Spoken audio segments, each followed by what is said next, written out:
So when I found out how effective a drug from Sarepta Therapeutics was in some of the boys in the trial, 10 boys who remained walking and 2 boys who became non-ambulatory but still appeared to have upper extremity strength and good respiratory function, I realized that that drug could help my son as well, Jett.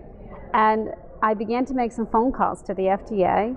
We kind of got through the gatekeepers, but we weren't getting quite as far as we wanted to get. We teamed up with another organization called Abigail Alliance. Abigail Alliance got me and my colleagues, Jen McSherry and Mindy Leffler, in front of the FDA, in front of Janet Woodcock, so that they could hear our story about Duchenne and about how we really wanted to get this drug, because we could see that it was working to our kids as quickly as possible. We educated the FDA about the progression of Duchenne, the fact that when boys begin to decline after the age of 8, typically after the age of 8, that they never stabilize. And yet we're seeing a population of boys now that appear to have stabilized, and some of them were getting better.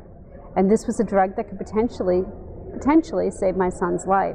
So how, now that we finally have a drug available, do we get it through the regulatory pathway to get it out to kids who need it, to get access to this type of drug? So we actually did about, I would say, between 10 and 12 in-person meetings with the FDA over the course of 2 years, and we had about 24 conference calls or calls with the agency. And again, we were just giving them additional color around our lives, everyday lives, what lives look like in the lives of our boys and our families, how it affected our families. And one of the really interesting things that happened during this entire process is one day, we were sitting down with the regulators and we were talking about how great one of the boys were doing, Max, and the fact that he could jump up into a pickup truck, and the fact that he could take long walks, and he was carrying his backpack on his back, which he had never done before. He didn't have to ride a handicap bus to school anymore. He could take a regular school bus and walk to the bus stop by himself. So these were things that kids with Duchenne, as they typically progress and get older, don't have the ability to do anymore. And the FDA looked at us and said, well, we want to measure that. And as parents, we said, well, we don't know how to measure that. Do we measure it by steps? And you know, how do you measure somebody brushing their teeth longer or better? Do you record dentist visits? And so it was kind of an interesting conversation. They said, well, take videotape. Do you have videotape of before and after? And one of the moms, Jen, said, I don't think I have videotape of before, but I certainly can take videotape now of him. And what kind of videotape do you want? And we're thinking to ourselves, do we have to hire a videographer? Well, they said, take as simple as your iPhone. Take video of your son, of all the boys, as many as you can get. And as long as we know it hasn't been altered, send it to us, show it to us. We want to see it. We want to see how the boys are doing.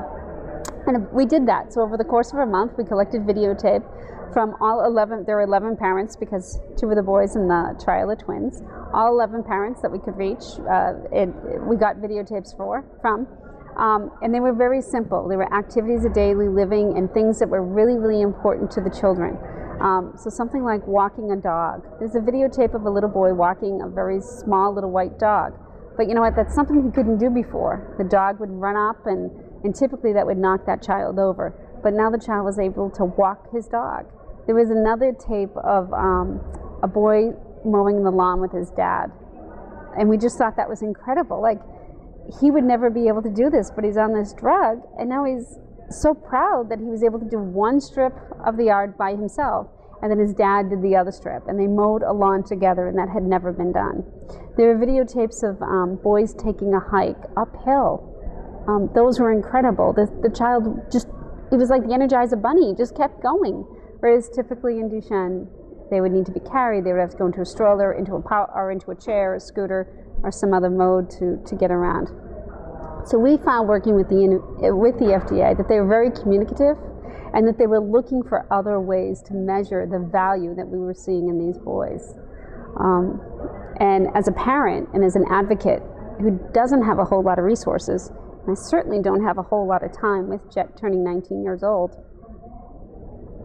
I had to find the most impactful and effective and efficient way to communicate with them. And as a result, we did see some guidance change. So back in April of 2014, we got very flexible guidance from the agency. And we even saw guidance to the non-ambulatory population of this community and to the really young kids. And I know deep in my heart that the reason we got the flexibility on the non-ambulatory boys is because the communication that we had with the agency. and how we stressed to them that we were willing to take any risk because our sons were going to die anyways. And it's been a huge learning curve, but it's not unattainable. And it's something that any parent and every parent who has a child with a rare disease, who has that spark of hope with a drug in development, it's something that they all should try to attain and go after, because it's not unattainable, not anymore.